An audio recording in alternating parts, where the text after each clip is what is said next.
दोस्तों आइए समय को व्यर्थ किए बिना आज की क्लास को शुरू करते हैं। आज की क्लास का हमारा पहला प्रश्न है साथियों, आस्तिक शब्द के विलोम शब्द का चयन कीजिए। अनीश्वरवादी, नास्तिक, अंधविश्वासी या रूढ़िवादी। तो दोस्तों आस्तिक शब्द का जो विलोम शब्द होता है वो नास्तिक होता है। ऑप्शन नंबर 20 का सही उत्तर हो जाएगा नास्तिक। अगला और दूसरा प्रश्न है साथियों, निम्नलिखित में से अशुद्ध वर्तनी का चयन करें। निम्नलिखित में से कौन सी वर्तनी अशुद्ध है? महाबली, परीक्षा, बलिदान या प्रतीक्षा। तो इसका सही उत्तर हो जाएगा साथियों ऑप्शन नंबर बी, परीक्षा। दोस्तों परीक्षा को इस तरह नहीं अपितु परीक्षा को इस तरह लिखा जाता है, इसलिए ये वाला जो परीक्षा की वर्तनी है ये अशुद्ध है। अगला और तीसरा नंबर प्रश्न है साथियों, मार्ग में खाने के लिए भोज्य सामग्री के लिए एक शब्द का चयन करें। दोस्तों मार्ग में खाने वाली भोज्य सामग्री को क्या कहा जाता है? व्यालू, पाथे, कलेवा या सुखाद्य। तो इसका सही उत्तर हो जाएगा साथियों ऑप्शन नंबर बी, पाथे। दोस्तों मार्ग में खाने के लिए जो सामग्री भोज्य सामग्री रखी जाती है उसे पाथेय कहा जाता है। अगला और चौथा नंबर प्रश्न है साथियों, किसी प्रस्ताव का समर्थन करना, वाक्यांश के लिए एक शब्द चुने। दोस्तों किसी प्रस्ताव के समर्थन करने के वाक्यांश के लिए एक शब्द चुने। प्रस्तावक, अनुमोदक, संस्तुत या विहित। तो इसका सही उत्तर हो जाएगा साथियों ऑप्शन नंबर बी, अनुमोदक। दोस्तों किसी प्रस्ताव का अगर कोई समर्थन करता है तो वो उसका अनुमोदक कहलाता है। अगला और पांचवा नंबर प्रश्न है साथियों, आश्चर्य का पर्यायवाची शब्द नहीं है। दोस्तों ये ध्यान दीजिए, यहाँ पूछा गया नहीं है। ये प्रश्न कई बार गलत हो जाता है परीक्षा में। आप लोग सोच लेते हैं कि पूछा गया कि आश्चर्य का पर्यायवाची शब्द है और आप लोग जल्दी जल्दी में कोई एक आंसर देकर लगा देते हैं, परंतु प्रश्न को पूरा पढ़ना है। पूछा गया कि आश्चर्य का पर्यायवाची शब्द नहीं है अचरज, रोमांच, विस्मय या कौतुक। तो इसका सही उत्तर हो जाएगा साथियों ऑप्शन नंबर बी, रोमांच। दोस्तों अचरज, विस्मय, कौतुक ये सभी आश्चर्य के पर्यायवाची होते हैं, जबकि जो रोमांच होता है ये आश्चर्य का पर्यायवाची नहीं होता है। अगला और छठा नंबर प्रश्न साथियों, इंद्र का पर्यायवाची नहीं है। दोस्तों निम्नलिखित में से कौन सा इंद्र का पर्यायवाची नहीं है? देवराज, देवेश, सुरपति या मध्वा। तो इसका सही उत्तर हो जाएगा साथियों ऑप्शन नंबर डी, मध्वा। दोस्तों देवराज, देवेश, सुरपति ये सभी इंद्र के पर्यायवाची होते हैं, परंतु जो मध्वा होता है ये इंद्र का पर्यायवाची नहीं होता है। अगला और सातवां नंबर प्रश्न साथियों, ईर्ष्या का पर्यायवाची नहीं है। दोस्तों निम्नलिखित में से ईर्ष्या का पर्यायवाची नहीं है मत्सर, द्वेष, स्पर्धा या डाह। तो इसका सही उत्तर हो जाएगा साथियों ऑप्शन नंबर सी, स्पर्धा। दोस्तों स्पर्धा जो होती है ये ईर्ष्या की पर्यायवाची नहीं होती है। अगला और आठवां नंबर प्रश्न साथियों, धातु के साथ प्रत्येक का प्रयोग कहाँ होता है? धातु के साथ सॉरी प्रत्यय होगा यहाँ पे। धातु के साथ प्रत्यय का प्रयोग कहाँ पर होता है? पूर्व में, अंत में, मध्य में या दो धातुओं के मध्य में। तो इसका सही उत्तर हो जाएगा साथियों ऑप्शन नंबर बी, अंत में। दोस्तों धातु के साथ जो प्रत्यय का प्रयोग होता है वो अंत में होता है।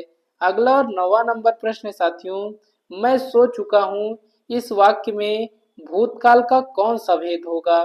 मैं सो चुका हूँ ये वाक्य दिया गया है, पूछा गया कि भूतकाल का कौन सा भेद होगा? सामान्य भूतकाल होगा, पूर्ण भूतकाल होगा, आसन्न भूतकाल होगा या संदिग्ध भूतकाल होगा। तो इसका सही उत्तर हो जाएगा साथियों ऑप्शन नंबर सी, आसन्न भूतकाल। अगला और 10वां नंबर प्रश्न साथियों, निम्न में से विशेष विदेशी शब्द कौन सा है? दोस्तों निम्नलिखित में से विदेशी शब्द का चयन कीजिए। हस्त, खिड़की, नींद या अलमारी। तो इसका सही उत्तर हो जाएगा साथियों ऑप्शन नंबर डी, अलमारी। दोस्तों हस्त, खिड़की, नींद ये सभी स्वदेशी शब्द हैं, जबकि जो अलमारी है ये विदेशी शब्द है। अगला और 11वां नंबर प्रश्न साथियों, बहुत अधिक क्रोधित होना वाक्य के लिए कौन से मुहावरे का प्रयोग उचित होगा? आंखें तरसना, आग में घी डालना, खून का घूंट पीकर रह जाना या आग बबूला होना। तो बहुत अधिक क्रोधित होने को साथियों आग बबूला होना कहा जाता है। अगला और 12वां नंबर प्रश्न साथियों, पंचरत्न के रचनाकार कौन है? पंचरत्न एक बहुत प्रसिद्ध पुस्तक है। इसके रचनाकार कौन है? डॉक्टर रामविलास शर्मा, डॉक्टर नगेंद्र, कृष्णा सोबती या विष्णु प्रभाकर।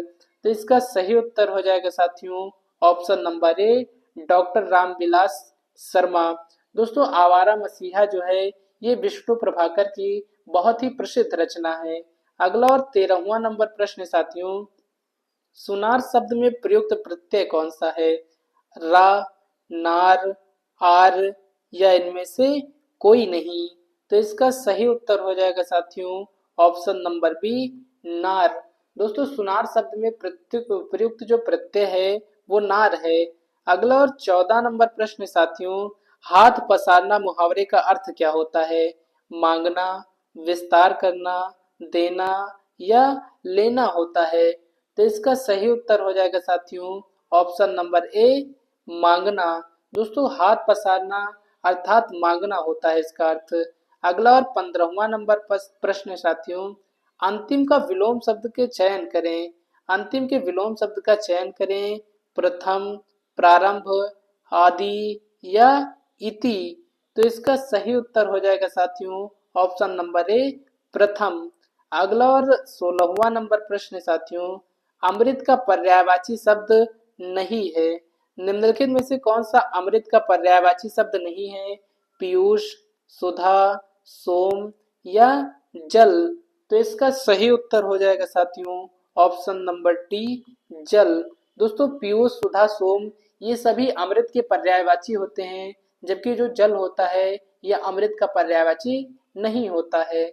अगला और 17वां नंबर प्रश्न साथियों, अग्नि का पर्याय सॉरी ये जो जल होता है ये अमृत का पर्यायवाची नहीं होता है। दोस्तों अग्नि के पर्यायवाची की अगर बात करें तो पूछा गया कि निम्नलिखित में से कौन सा अग्नि का पर्यायवाची नहीं है?